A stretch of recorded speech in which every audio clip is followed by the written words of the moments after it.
Spawning down in this here lovely Derelict Watcher, the nicest, the prettiest map set we do have. In the top right position, the green Protoss, none other than ZAiN. And his opponent down in the bottom left, the pink Zerg representing Core EU, JonnyREcco. I've got to shout out ZAiN is on the last resort TLR. He's about to make a pylon in his main base, so he's not proxying. That's whew, sigh off my mind. Now, I mentioned earlier that this map potentially not the best for Protoss. And let me explain why I think that. The reason being is that we have got, well, a nice little third base, which is quite difficult to defend. Mainly because if you over here defending, your natural base is exposed. It's hard to hold this area, and that's the important thing for Protoss players. There's not very much way to choke this up. It also is exposed to mutalisks and generally fun times. Is JonnyREcco going to go for well, he's done 2 Niduses already, and is he going to go for the third one? Because if he does go for the third Nidus, I think he might become a hero. It's that simple. 3 Niduses, it's always going to be good. Anyway, so double gas getting taken here. Quite early double gas. JonnyREcco, meanwhile, going hatch first. Clearly feeling confident in his abilities at the moment. Getting the gas down though, so he isn't going to be going for the hatch pool. Hatch pool is going to be quite popular. It's a good build against Protoss. Derelict Watcher has quite a wide ramp, but you do quite often get players potentially go for a Forge Fast Expand still, or a Nexus first on this map. Therefore, going hatch pool is risky on this map. On a map like Whirlwind, hatch pool is okay, but then you've got to worry about spawn positions. Belgium is a good map for hatch pool. Really good. But all in all, let's hope everything going good. Yeah, all looking good. But in terms of mid-game strategy, no big indicator yet. ZAiN just going to go and take an expansion here. Everything going good, and well, can we be expecting some more fun things from Rico? Potentially, I hope so. But the moment he comes in, he sees that, okay, there's Nexus there. He knows nothing funky is happening now. Can be a bit more comfortable. Third hatch should be coming down for Rico after this. Oh, actually, maybe not. Going to be the same time. But Rico, he's got the extractor mining gas again. So that means his third's going to be slightly later, but he's got the option of using that gas for something. It could be roaches. It could be some banelings. It could be a big baneling bust. They're not so common against Protoss. But a Stargate coming out very... where is that Stargate? Am I being blind? There it is. I literally was being blind there. Pointing straight at me. And I'm looking around for him. Panicking, it was proxied and I hadn't noticed. But yes, it's all going good. We've got, of course, the spawning pool, researching metabolic boost. No sign of what that gas is going to be used for yet. Just hitting 100 in the moment, so you could start up a lair if you wanted to. If you wanted to go for a quick lair timing. Could also get an evolution chamber down. There we go. Another gateway added into the mix. The forge coming down. Just 2 gates. Two gates, yeah. 2 gates at the moment. Stargate coming down, though. That's the important thing. Zergling's coming up, and they're going to go, okay, we've got a forge. They see... wow, that was a money scout. Sees just exactly when that Nexus finishes, as it's kind of blurring in. All good times. But yeah, in we go now. These queens happily dancing about, having a good time. Oracle getting pumped out. Is this going to be a notice? JonnyREcco currently sitting on the 3 queen mark, so can defend an Oracle. 2 queens beat 1 Oracle. Cool little fact that... this is a fact, like, knowing how many queens beat oracles and stuff was super important in the Heart of the Swarm beta. I spent a lot of time. I wrote pages and pages of notes for all those sort of things because everyone was using the new units all the time. And then it got into, like, this point, and you have to always scratch your head a little bit because people aren't using them as often. It's not like it's an every game occurrence. But yep, in we go there. Boom. Third hatch coming down. Oracle making its way across. I don't think it's been seen as of yet. Not going to get spotted until it's actually there, but a lot of speedlings making their way through. +1 carapace coming down. JonnyREcco's still got a good amount of gas banked up. He's not actually starting lair, instead starting up. And oh, there we go. Lair is now getting started up in the main. Those Zerglings trigger a force field, back off away, see that there's only just the one sentry, and also, whoa, these gateways haven't been made into warp gates even though it is finished. The pylon coming down, there the warp gates come warping through. Would have been good to see that as early as possible, but now the pylon gets taken down, the speedlings managed to make it in. Run straight past any sign of damage. The Oracle was trying to go and do some damage, but of course the Stargate now being seen, so JonnyREcco is going to be very actively looking for anything that's come out of it. Only one queen though at the moment, so can't actually win that fight. There we go, Oracle is triggered. If it fights the queen, we'll win. Overlord's getting pulled back. Oh, a little bit of a minimal micro there. But the Oracle dealing some good damage. Second queen on its way through. That means drones have to get pulled away to it. Queen gets a couple of extra first hits off, and it's not getting microed at the moment. So unfortunately, that Oracle is going to go down, and the queen will survive. No injects missed. Very worthwhile. Losing an Oracle obviously is gas loss. Losing a queen is only some mineral losses. So definitely something that Rico can afford to do. Voidways though are starting to really rack up in numbers. Spore Call is coming down as well as the macro hatchery. Third is up. Lots of production available for JonnyREcco, and that production is really what's gonna be leveling it home. +1 ground attack is done for the Protoss players.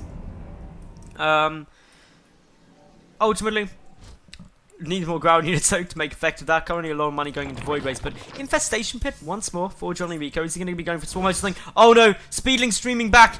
Sees some. There must be a push coming. There's not too much stuff here. The Mothership Core has enough energy for a mass recall, but if the sentry goes down, that would be bad times. Suddenly there's no force field back at home. A lot of Speedlings here. The Zealots are going to trade.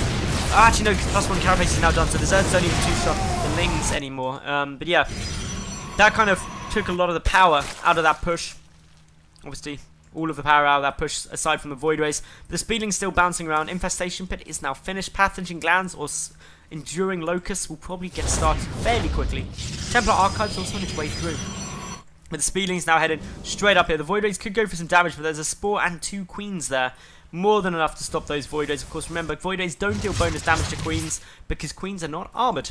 They're therefore very tanky against Voidways. These Zerglings were going to try and punch through, but 2 Zealots plus 3 Sentries at the back will kill an awful lot of them before they're able to do anything back. Second Evo on its way. We've got another Hatchery on its way. So yeah, Macro Hatch. That Macro Hatch has finished, yeah. So Macro Hatch finished. Pathogen Glands coming down. And of course, +1 is about to be done for these Zerglings. Very Zergling heavy compositions. Pretty much pure Zergling at the moment. Really Zergling Infester, which is something which we haven't seen super commonly used. I'm trying to think if Zergling Infester has ever been in the metagame or part of the Swarm. It definitely was in Wings of Liberty, especially towards the end.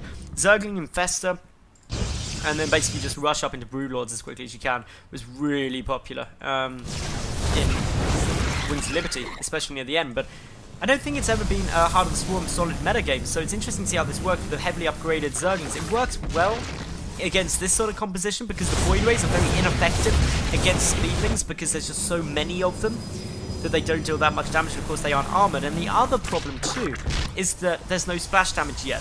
Yes, there are a couple of High Templar, but they do not have Storm. Storm is not even being researched currently. So they could become Archons, which would do an okay job, but it's no Colossus or, say, like, Storm. That's what's really going to be beneficial. A couple of Lings were poking around there, but they see a lot of units coming through. Note that these Zerglings do now have 1-1 up against 1-0 upgrades. +2 ground weapons about to be finished, though. Speedlings discover the third, get a nice wrap around, force a cancel, delaying it a bit, causing 100 mils worth of damage. 2 Archons there, going to help a lot of charge lots, going to stop this down. But Enduring Locust now on its way, and Swarm Hosts are a good response to this. JonnyREcco forcing a lot of Spine Crawlers. This is a huge number of Spine Crawlers just to hold this push off. To buy time to get those Swarm Hosts on the way. This pylon is never going to be. That makes me sad. But yeah, 10 Spines, 5 Swarm Hosts, and a decent chunk of Queens and Infestors. Fungal Woes need to be good. The Queens need to focus down those 2 Voidways, and then JonnyREcco's in a solid spot. Voidways are okay against Swarm Hosts, obviously, because Locust cannot shoot up. Oh no, that Fungal! That Fungal! Bro, that Fungal. That was insane. Transfusing the Infested just to keep it alive. 1 lone Infested Terran coming down. And all in all, this is pretty solid right now for Rico. He's got 10 Spines up. This army will struggle to push through, especially with Locust there now. And yeah, with Locust, with this sort of army, you're going to really struggle to break through it because you don't have any splash. Note that still there is no, unfortunately, Psionic Storm. Fungal both sides go down, stopping a lot of these Zealots from getting into the trades. Zealots getting locked out pretty quick. The force fields are okay, but actually they're zoning out a lot of those zealots from being able to engage. Only one queen at the front. The spine caller getting transfused. And with this just seems like such a massive problem, unfortunately for ZAiN, who's forced to retreat back, and he's got to find an answer to these swarm hosts. Now, bear in mind the hive's coming down, so even if there was a quick tech up into Colossi, which there was an attempt at with the robotics facility coming down, there's going to be Vipers pretty soon. Bear in mind the third Nexus never got restarted after the cancel, and that means ZAiN is heavily down in terms of his economy. He's only at 50 probes, and his main base is probably getting a bit low, as we see there, down to sort of like 200-300 minerals on each patch, but his natural is at 20 rather than 16 harvesters on the mineral line, so not efficiently mining there, which is not great. Psionic Storm coming down. If Psionic Storm can finish, it buys a bit of time actually for ZAiN. If he can get down a good Psionic Storm on these Locusts, then perhaps he can force it all back. But the trouble with Psionic Storm, as opposed to Colossi against Swarm Hosts, is the Storm, once you've used it, you may have cleared one wave of Locust, but then you're out of energy. The next wave will spawn before you get that energy back and can cause problems. Nice little fungal growth there. Just going to chain fungal on some of these. Of course, the High Templar can go for some feedbacks on the Infestors, but just chain fungling everything that they possibly can for the time being. A couple of Zealots getting on very low health, and of course the Locust trying to get in there too. But ZAiN, with his third on its way through, getting down, extended thermal lance now on those Colossi. He's desperately trying to get a force that can deal with these Swarm Hosts, but Swarm Host Infestor Queen, very strong. These fungals are just agonizing to see go down. A fungal growth does hit, gets a lot of this army incredibly low, but a mass recall will save it for the time being, but this is allowing the Swarm Hosts just to edge closer. An Ultralisk Cavern is also coming down. This is all looking incredibly good. Yeah. JonnyREcco is in a solid spot. ZAiN, though, he's got his third up. At least now, he is finally going to get a bit more income, which he desperately needs. Look at how money starved he is for the time being. And yeah, here we go. We are going through. The Locusts edging their way forward. Able to take out a couple of these Zealots. Able to deal a little bit more damage here. And, well, in we go. More Locusts edging in, trying to deal a bit more damage. Sneaking closer. Of course, the Infest is still threatening with the fungal growths if they're able to get it off. But, well, look at these Locusts. They back the Protoss army into a corner. The Queen's up there too. 62 Zerglings is all on its way through. A couple of feedbacks on the Queens are nice. Sniping them off very quickly, preventing any additional healing. But the Locusts now closing up a lot of this. First wave of Locusts have now been dealt with, but the Swarm Hosts will have another wave coming through quickly. The Queen's trying to focus down those void waves. The Locusts clearing out that ground army. More Locusts spawning, still moving forward. Of course, no more storms available. And well, in now comes a good little push through. In now comes more Locusts. The Infestor's a little bit out of position there. Will get caught at the front and focus down very quickly. But the force field's being used. And well, more damage still coming down. And more Locusts are constantly there. Is there even an observer here? No, there isn't. There was no way to deal with those Swarm Hosts aside from just storming on top of them and hoping. But look at how cost-effective Rico's being at the moment. Just because those Locusts, oh so free. This War Prison was going for harassment. I don't think it actually managed to do very much though. Which is why I didn't notice that it was instantly responded to. And well, all in all, forward comes more Locusts, still trying to do a bit more damage, still trying to pick everything off. We've got a good number of Swarm Hosts still on the field. The Swarm Host count currently at 14, anything sort of 8+ tends to be really solid. And well, Rico unfortunately taking a good bit of a beating. But with Ultralisks on their way, this is where things can get really tough. Upgrades, only the 1/1 upgrades for these Locusts, so they aren't as strong as they may otherwise be. And with +3 attack, the Colossi doing a good job of cleaning them out. Unfortunately, every wave of Locusts, all they've got to do is kill 1 or 2 units, and it's instantly worthwhile. They're trying to get a Colossus. The Colossus just managing to get away. Still though, big push in, a couple more Archons getting morphed through. Unfortunately, Zerglings have made it into both the main and the natural. And this is where problems come, because unfortunately ZAiN has to try and get over to try and defend it. But unfortunately there's a wave of Ultralisks and Queens and Infestors and Swarm Hosts in the way. Look at that damage come down. The Ultra is soaking up so much, the Locust dealing so much. And everything getting om-nom through. JonnyREcco takes the series 3-0 and will be the champion of tonight's tournament.